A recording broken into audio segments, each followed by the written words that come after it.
जन्म कुंडली का सप्तम भाव एक बहुत ही महत्वपूर्ण स्थान होता है, जिसको जितनी तवज्जो दी जानी चाहिए उतनी तवज्जो अक्सर लोग देते हैं नहीं। सप्तम भाव वो पोर्टल है, वो पॉइंट है जहाँ से हम लोगों से और दुनिया से कनेक्ट होते हैं। सप्तम भाव से पहले जो कुछ भी है उसे सिर्फ हम जानते हैं या हमारे परिवार वाले जानते हैं, हमारे बचपन के दोस्त जानते हैं या हमारा स्कूल जानता है। लेकिन सप्तम भाव वो है जहाँ से अब दुनिया के लोग हमारे बारे में जानना शुरू करते हैं। तो इस सप्तम भाव में किसी भी पाप ग्रह का बैठ जाना एक तरह से मेन प्लेटफॉर्म, मेन गेट पे ही किसी जिद्दी रवैयल शत्रु का अड़ जाना है। आज के वीडियो में हम इसी की चर्चा करने जा रहे हैं। जब राहु सप्तम भाव में बैठ जाता है तो सबसे पहले क्या करता है, वो आपकी उस फोकस करने की क्षमता को डिस्टर्ब कर देता है। दिमाग में बहुत सारे प्रोजेक्ट्स और प्लान्स हावी रहते हैं, लेकिन जब काम करने की बारी आती है तो आपको लगता है कि कोई ऐसी बात क्यों नहीं सोच रही है जिससे कि मैं तुरंत अमीर बन जाऊं। तो राहु सबसे पहले मानसिक शांति का कबाड़ा कर देगा। मानसिक शांति बचेगी नहीं, बस उलझने ही उलझने बचेंगी।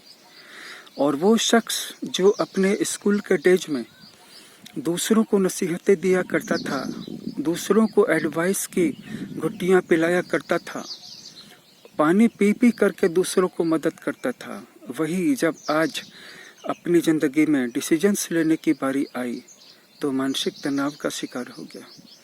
क्यों? क्योंकि वो अभी तक वैचारिक स्तर पे मजबूत था, उसके पास शब्द थे, वो पढ़ा लिखा भी था, उसके पास हुनर नहीं था, उसके पास इस जिंदगी में चलने की कला नहीं थी कि कैसे मैं अपने फाइनेंशियल लाइफ को एक डिसिप्लिन्ड तरीके से ग्रो करूं। और इसके लिए सैक्रिफाइस चाहिए, इसके लिए मेहनत चाहिए। लेकिन राहु वो तो करने देगा नहीं।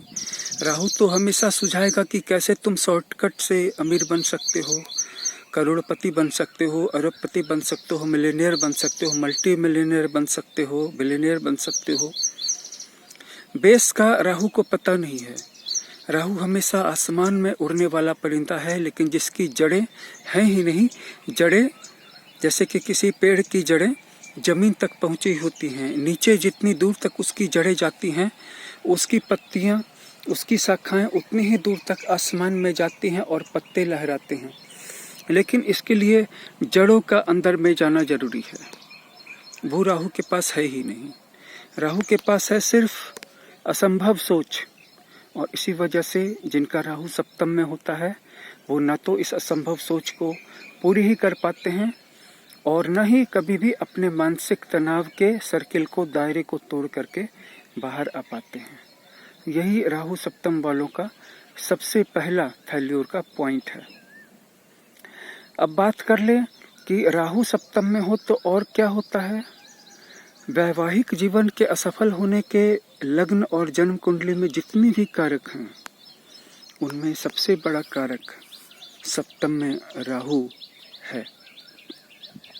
वैवाहिक जीवन पटरी पे नहीं आता है। क्यों?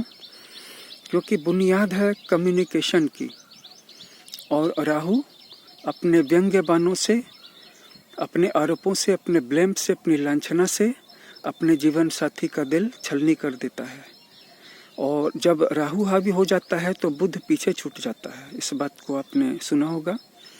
कम्युनिकेशन का गैप टूट जाता है, कम्युनिकेशन ब्रेक डाउन हो जाता है, जीवन साथी से बातचीत पटरी से उतर जाती है।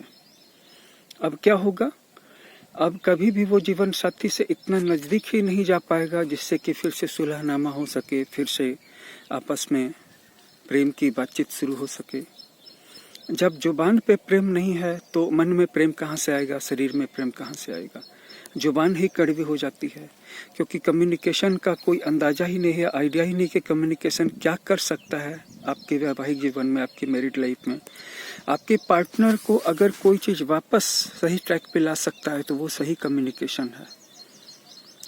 तीसरी चीज़ जो राहु करता है वो ये है कि फाइनेंशियल दूरदर्शिता का अभाव वो ऐसे शॉर्टकट प्लान्स में आपको लगा देता है जिसमें कि तत्काल लाभ कमाने के चांसेस हों, लेकिन होता क्या है अंदर ही अंदर वो ऐसी स्कीम्स में फंस जाता है जिसके बाद उसके पास जो भी पूंजी थी, जो भी कैपिटल था, वो भी वेनिस्ट हो जाता है, वो भी डूब जाता है, वो भी समाप्त हो जाता है और वो पूरी तरह से आपको ब्रोक बना करके छोड़ता है। आप टूट जाते हैं, आप कंगाल हो जाते हैं, आप सड़क पे आ जाते हैं। राहु सप्तम जातकों को एक बार जीवन में, समाज में बहुत बुरी तरह से बेइज्जत होना पड़ेगा। इसको कोई रोक नहीं सकता है। उनके चारों तरफ लापरवाही और बेईमानी और शॉर्टकट वाले कारनामों की लिस्ट, फहरिस्त बढ़ती चली जाती है। फिर एक दिन लोगों का गुस्सा फूट पड़ता है, फिर एक दिन उन पर गिद्ध, वल्चर्स टूट पड़ते हैं और उनकी करतूतों का लेखा जोखा सबके सामने आ जाता है। राहु सप्तम के साथ सबसे बड़ी प्रॉब्लम क्या है कि ऐसा जातक जहाँ भी रहेगा वहाँ का माहौल हमेशा तनावपूर्ण ही रहेगा। उसके कारण लोग उससे पीछा छुड़ाना चाहेंगे, लेकिन वो हर जगह आ टपकेगा। फिर एक दिन वह तंग आ करके समाज में, सोसाइटी में, लोगों के बीच में जाना छोड़ देगा, नहीं जाने की कसम खाएगा।